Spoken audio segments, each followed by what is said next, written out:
Well, hi, John, again. Hi, Doug. How are you? I'm very well. For the listeners, this is the second part of two mini podcasts where John firstly acted as a host and asked me a number of questions, and I now get my opportunity to do the same with John. So I'm acting as the host. So you and I, and together with Peter, have worked together for now 15 or so years. And the journey with the mental toughness concept has been, for me, quite spectacular. It's been hugely interesting. And if you think back to what we were working with 15 years ago and what we've got now, I think we've got quite a different beast that we're dealing with Mm. a hell of a lot more potential. So, and in a way, you're emerging as probably the leading thinker behind the concept. So, what do you think you have learned about the concept? How do you think it's changed, if at all? And perhaps, what do you think of the significance of those changes? I think what I would have learned over that time, firstly, is probably the strength of the genetic influence of mental toughness. I think sometimes um, people overlook genetic influences in positive psychology because it kind of can seem like, well, you can't do much about it. Therefore, it's not seen as being that positive. But I actually think it is because it means that things are sort of relatively enduring. We know that at least half of mental toughness is genetically informed and therefore resistant to change. It is quite hard to change mental toughness. It takes time, but those changes are enduring, Mhm. and I think that's actually one of the real positives about it. When people do develop their mental toughness and understand their mental toughness better, it's something that will aid them for the rest of their lives, not a quick fix, um, sticking plaster. Um, I've also come to appreciate the complexity of what mental toughness is, and the kind of interdependence of the different factors of mental toughness. So many research studies simply treat each element of mental toughness as being independent of one another. And that's actually not just in mental, that's in psychology generally. Um, and probably the third thing that has changed in the last 15 years is there's huge evidence that mental toughness is a really, really strong predictor of well-being, Mm. um, really strong predictor of mental well-being. Also strongly predicts reduced anxiety, depressive symptoms, burnout. And I think obviously originally starting off in a sport context and then being applied elsewhere, there was that bias towards the performance attribute of it. Whereas something that has probably uh, engaged well with societal changes and working changes over the same period of time is as performance is seen as more intertwined with well-being anyway. I think that's what really opens the gate towards mental toughness being not just this kind of tool to beat people with, to say, oh, you need to be more mentally tough so you can get better results. But actually, um, it's a way of managing your own well-being and being more well, and Mm. therefore being able to perform better is kind of a happy, um, I suppose, a happy side effect, really. And that's kind of, I think, for me, where we would have been 15 years ago, with it being almost more like a set of these changeable, independent attributes to succeed more. I think we've got a much broader understanding that actually becomes more meaningful. Yeah, I'm completely agree. And I think you've just described some of the the things that excite me most about the concept, the way it takes our thinking forward about really understanding people, that the independence of those 8 factors, um, for me, is a game changer in many, many ways. Because, at one very simple level, we often talk about, well, there are 40,000 combinations of those 8 factors. That means we can see Mm, people, 40,000 people in a room, and everyone's different. And in fact, there are more combinations than that if you take into account levels of each factor. So it can run into millions. So uh, mm, when I'm, as you know, my training is not like as a psychologist. My training is different. But the phrase that I hear a lot is individual differences. A lot of psychology doesn't address that. But I think we mm, have here the opportunity to do that. One of the things that perhaps I might have added to your list was understanding mental sensitivity and avoiding having a black and white approach to everything. Saying, "Oh, mhm. being mentally tough is the place to be." If you're a mentally sensitive individual, you're on a downward path to some sort of failure. But we're beginning to learn that it's actually not as black and white as that. We are who we are, and maybe there's another dimension that we need to consider, and things like self-awareness and how can we be the best version of ourselves that we can be. We don't have to change, we can be better. Now, you very often talk about this kind of complexity, and you very often talk about other approaches that are black and white. What do you mean by that? Yeah, look, people are complex. Even the people that you might think seem pretty simple, they're not. Everybody's complex, and certainly when you work with individuals and they open up to you, you start seeing that everyone has many layers. Not only are people complex, but they're living complex lives in complex societies. Hmm. So the level of complexity is enormous. Now, every theoretical framework, every psychological model is a simplification of the reality. We can't possibly have a framework or a model that really recognizes the complexity of all people in all situations. So we try to generalize a bit. Um, Now, the I can see the allure of simplifying things. It makes things easier to explain, maybe easier to sell a product. Um, it also makes things easier to understand, which makes the world seem like a simpler place, and that's much less stressful and things like that. But in psychological science, what we aim to do is to predict. Okay. We want to be able to predict, how is this person going to think or feel or act in this kind of situation? And simple models don't predict anything because that person is complicated, the way they think is complicated, the way they feel is complicated, and those two don't necessarily always marry up that well. And how they act is also complicated because action isn't just an outcome of thoughts and Hmm. feelings, of course. Otherwise, geez, every time we set out to do something, there'd never be a broken New Year's resolution. Everyone, everyone would always stick to it. But it's influenced by so many external factors as well. So, in trying to sort of appreciate a, an actual kind of scientific model that has integrity and can predict how people are going to think and feel and act in various situations, simple just doesn't cut it. Putting people into this box or that box, 2 different boxes, 4 different boxes, 16 different boxes to pick some common ones. Um, that that's nonsense. There are not 16 different types of people in the world. And I will say it's not always the way that things are intended. Okay. If we take a growth mindset has come in for a kick in of late, okay.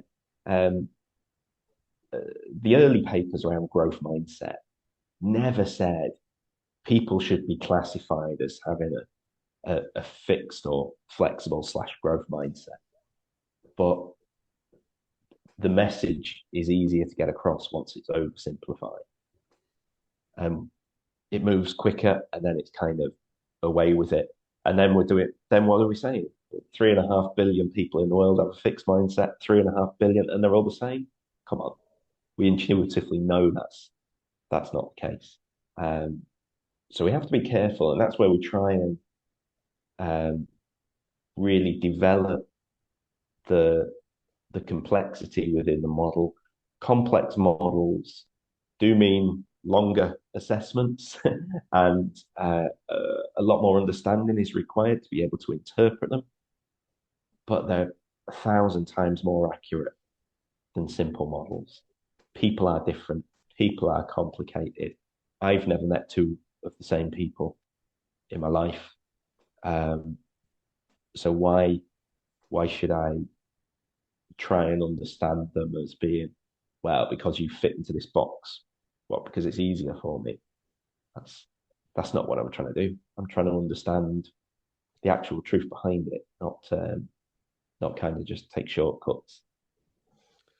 That's succinctly put, John. And you've also illustrated one of the challenges that we, of course, face in getting practitioners all over the world to accept a different idea or a different approach, a more complex approach. And it is more complex, but it's still not, hugely complex because they're used to adopting such simple ideas. One of the things that I think we might be comparatively comfortable with is our understanding of mental toughness in terms of those 8 factors is, I think we'd be reasonably happy with that. And that gives us quite a degree of flexibility in being able to understand the complexity in individuals and in organizations. But perhaps the challenge now is, how do we develop mental toughness?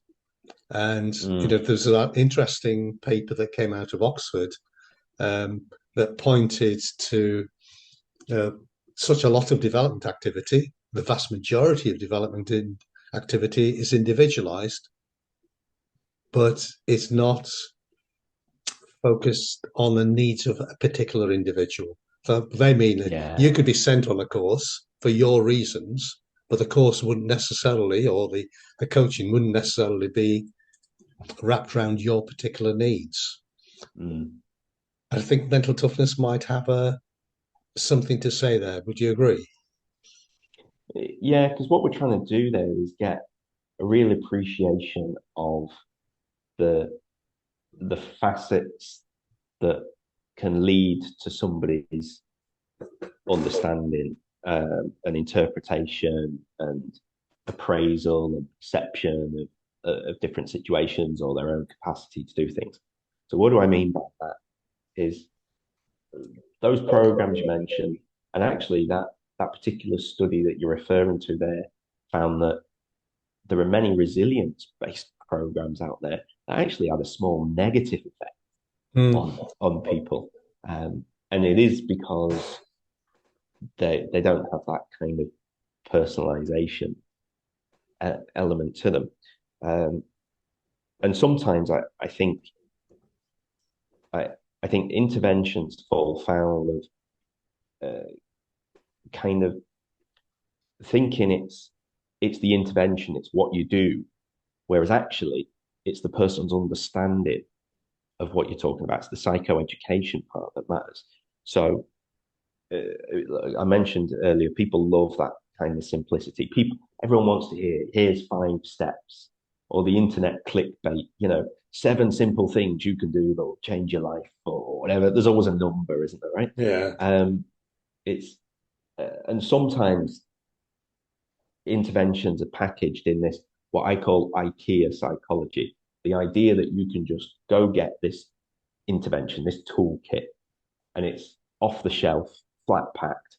And when you assemble it, it's going to work just the same for everyone. And whoever assembles it is going to get the same results across the board, like you would in those kind of sort of flat pack furniture way. But actually, I think the best thing you can do is get people to understand the concept that you're talking about, but then reflect themselves. So that's where a measure is a great leap off point. So because they get a sort of a normative score of where I am relative to most of the population. But get an understanding of this is why I think this way. And this is why I responded that way.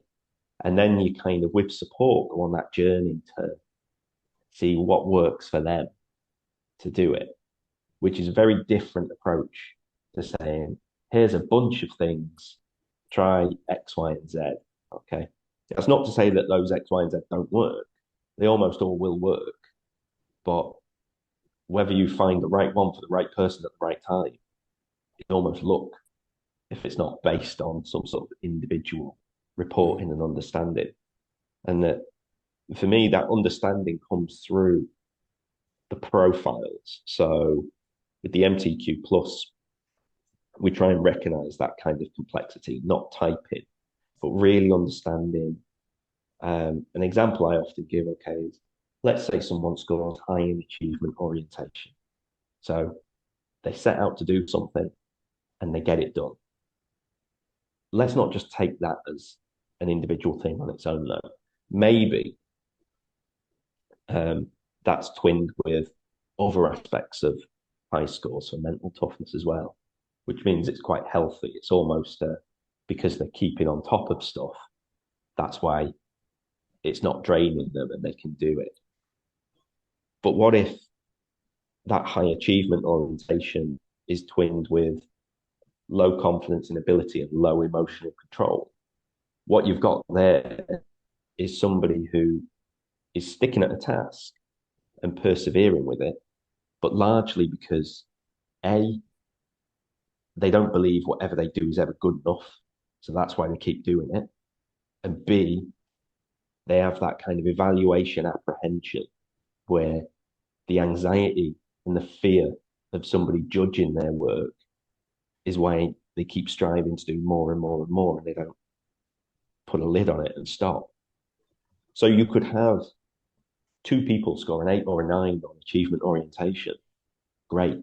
Except actually for one of them, it's actually probably quite unhealthy. And for someone else, it's really healthy and it's a really good thing. And you can only get that through genuinely understanding the thing you're talking about. So the way to develop someone's mental toughness there isn't to take this flat pack off the shelf. You need to do some goal setting. It's to properly understand the whole profile and have that person then should be able to, with guidance, understand what the best method forward for them is. So I think actually understanding your mental toughness is the most important aspect towards developing it. Yeah, I like your IKEA flat pack concept. I mean, I think there's another phrase, the one size fits all idea. Mm-hmm.